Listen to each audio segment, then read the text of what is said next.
যতক্ষণ না পর্যন্ত আপনি একটা প্রপার রিটেন প্রস্তুতি নিচ্ছেন, আপনি আসলে বিসিএস এর কোনো প্রস্তুতি নেন নাই। প্রিলি প্রস্তুতি এটা শর্টকামিং প্রস্তুতি। আপনি খুব ভালো প্রিলি প্রস্তুতি দিয়ে ৫ বার প্রিলি পাস করতে পারবেন। বাট ৫ বার প্রিলি পাস করার দরকারটা কি? আপনি ১ম বারেই এমনভাবে প্রস্তুতি নেন যেন ১ম বারেই আপনার রিটেন এবং ভাইভাও উত্তীর্ণ হয়ে যায়। তো বিসিএস এর জন্য আমি কখনো বিশ্বাস করিনি আসলে প্রিলির কোনো প্রস্তুতি আছে। এবং আমরা যখন দিছি আরো ৫-৬ বছর আগে বা ৭ বছর আগে পরীক্ষা দিছিলাম, তখনও এটা সত্য ছিল যে বিসিএস এর মূল প্রস্তুতি আসলে রিটেনে হয়। কারণ রিটেন প্রস্তুতিটা বিশাল একটা গভীর আলোচনা, গভীর পড়াশোনা, লম্বা সময় ধরে নিজেকে স্ট্রাগল করতে হয় এইটার সাথে যুক্ত করার জন্য। বাট যখন একবার রিটেন প্রস্তুতি হয়ে যায়, আমি বলবো না এটা 100% কোনো প্রস্তুতি আছে। কেউ কখনো বলতে পারবে না আমি 100% রিটেন প্রস্তুতি নিচ্ছি। এটা হয়ও না। বাট একবার রিটেন প্রস্তুতি যদি কেউ নেয়, তার কাছে প্রিলির আর কখনো প্রস্তুতি নিতে হবে না। তাকে জাস্ট প্র্যাকটিস করতে হয়। যে কথা একটু আগে সাব্বির ভাই বললো বা আমিও বলছিলাম যে আপনার রিটেন একবার প্রস্তুতি নেওয়া হয়ে গেলে প্রিলির জন্য আপনাকে আলাদা পড়াশোনা করতে হবে না। জাস্ট প্র্যাকটিস করতে হয়। মানে দাগানোটা প্র্যাকটিস করতে হয় ২ ঘন্টার মধ্যে কয়টা দাগাচ্ছেন, ভুল যেন কম হয়।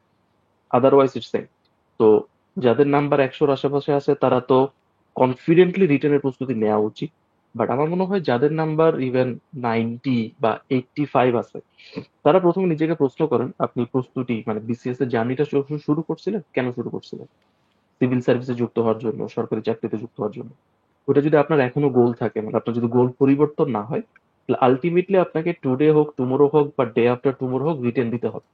আপনাকে ওই রিটেনের যুদ্ধে যেতেই হবে। তো আপনি প্রিলি প্রস্তুতিতে মানে প্রিলি প্রস্তুতিতে থেকে রিটেনের যুদ্ধ কখনো পার করতে পারবেন না। কিন্তু আপনি যদি রিটেনের প্রস্তুতি একবার নিয়ে নেন, আপনি এর পরবর্তীতে নট ইভেন বিসিএস যে কোনো প্রিলি হোক না কেন ওই তরি উতরে যেতে পারবেন। কারণ এটাই হলো মাদার অফ অল প্রস্তুতি। ইভেন একটা বিসিএস এর রিটেন প্রস্তুতি মানে আপনি বাংলাদেশের যত ধরনের সরকারি জবের পরীক্ষা হয়, নট ইভেন সরকারি, অনেক আরো বেশ কিছু জায়গায় পরীক্ষা হয়, ওগুলো আপনি পার করে যেতে পারবেন।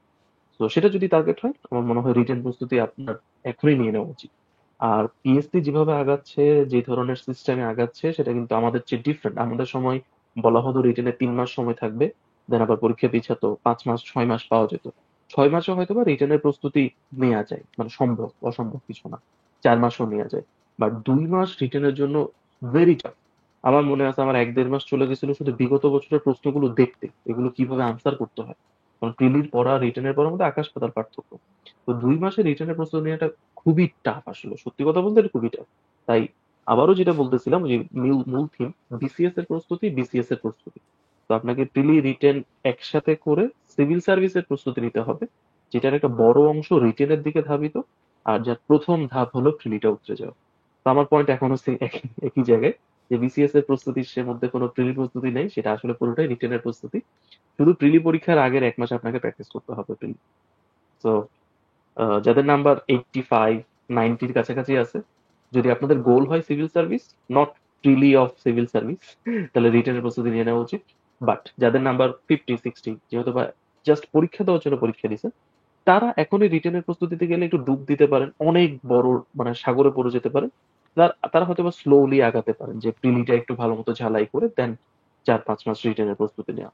আদারওয়াইজ যারা কিছু দূর আগাই গেছেন, শুধুমাত্র ভুল বেশি করতেছেন বলেই প্রিলিটা পার করতে পারতেছেন না, আমার মনে হয় রিটেনের পড়া শুরু করে দেওয়া উচিত।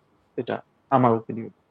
ভাই, এই সেম কথাটাই আমি হচ্ছে আমার ছোট ভাই যারা আছে তাদেরকে বলতাম যে প্রিলি ক্যান্ডিডেট না, রিটেন ক্যান্ডিডেট না, ভাইবা ক্যান্ডিডেট না, বিএ বিসিএস ক্যান্ডিডেট।